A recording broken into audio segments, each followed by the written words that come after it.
Vyongeye vyaryoshe Stade intwari aho bukera irasubira kuberwa. Umugwi wa mbere ufise ubushimwe bwinshi kw'isi yose uri Bujumbura kuva ejo hahise.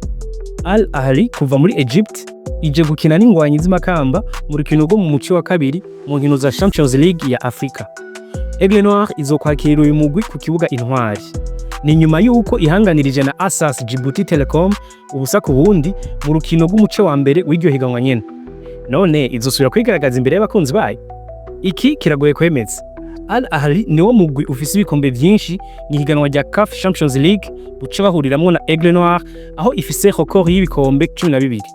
Mu mahiganwa yose uyu mugwi umaze kwitabira no kuvuga za Coupe du Monde Club, amahiganwa y'imigwi y'abarabu n'izindi, umaze kwegeranya ibikombe 155 kuva ubayeho haraheze imyaka 118.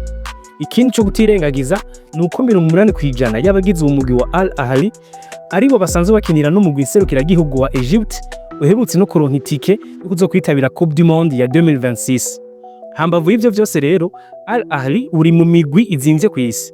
Akarorero muri iyi saison ya 2025 gusa uyu mugwi wategekanije gukoresha amafaranga yenga miliyoni 170 z'amadolari y'abanyamerika harimo guhemba abakinyi, staff, kuinvestisa mu vy'inyubako n'ibindi.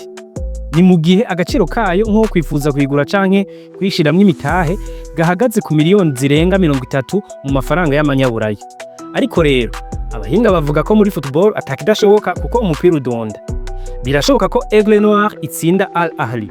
Et d'ailleurs Vitalo FC yarabikoze mu mwaka w'ibihumbi 2000 aho yabatsinze ibitsindo 2-1 nubwo itahavuye yoroherwa mu rukino rwa retour rwabereye mu Misiri. Ejo rero isaha 9 z'umuhingamo urufunguruzo rwo kwinjira muri Stade intwari ni amafaranga 5000 wambaye n'agapira ka Aigle Noir canke inkuru nziza cup canke mayo ya Ahly. Uzoba wahishikiye.